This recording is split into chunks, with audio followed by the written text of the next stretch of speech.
There are different types of fire trucks.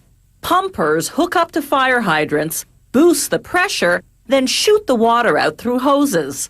Ladder trucks elevate firefighters on either a ladder or a platform. Rescue trucks have tools to cut through metal and clear obstructions.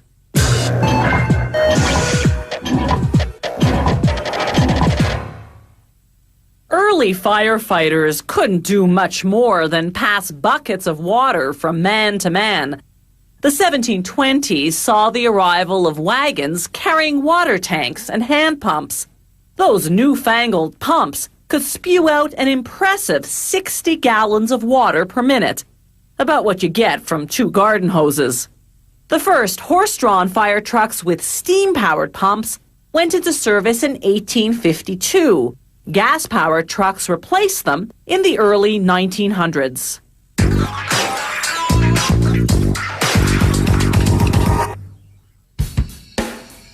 This pumper truck can deliver 6,000 liters of water per minute. Mechanical engineers usually custom design fire trucks to suit the particular needs of the fire department placing the order. The truck's body is made entirely from 4-millimeter thick sheets of marine-grade aluminum. Following the technical drawings, workers cut the aluminum panels to the sizes required, notching certain corners at a 90-degree angle. Workers weld the pieces together to form what's known as the crew cab.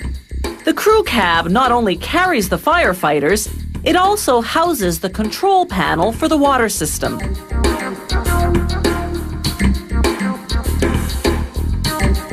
Meanwhile, other workers measure and then cut pieces of aluminum to build the subframe that will support the crew cab from underneath.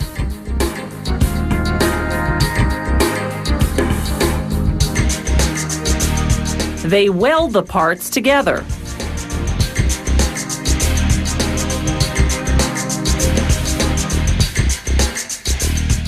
Installing the steps, workers leave a gap of about 1.5 centimeters to enable water to drain down.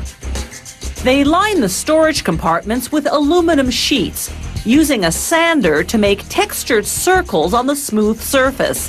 This pattern will camouflage the scratches that moving equipment in and out will inevitably create.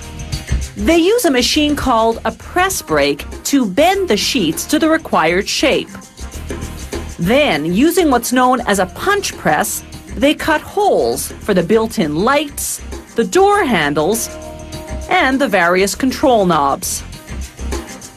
Workers now assemble the pieces and make any necessary adjustments before painting rather than after to avoid damaging the finish.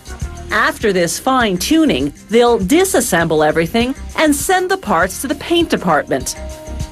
After that, they'll put it all carefully back together. The full-scale assembly can now begin, starting with the water pump.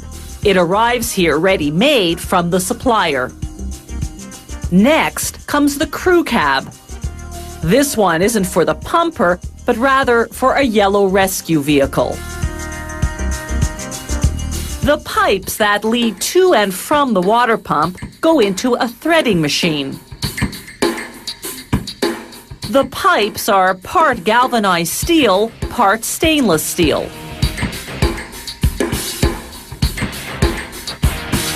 Once they're threaded, they're ready to be screwed into the pump's water outlets.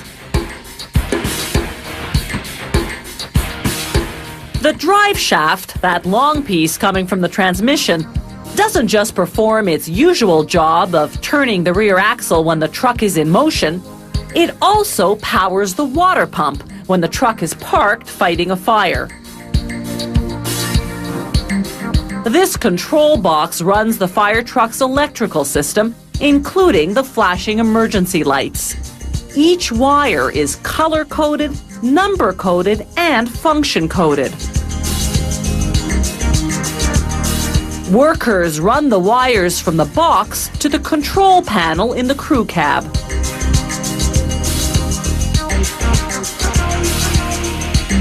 Then they hook up the odometer, speedometer, and other dashboard indicators.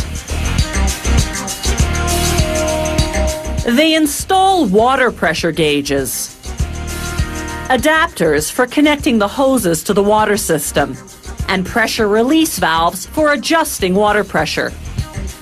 Lo and behold, a shiny new fire truck built to a department's exact specifications. Only there's one thing the client didn't have to specify, that it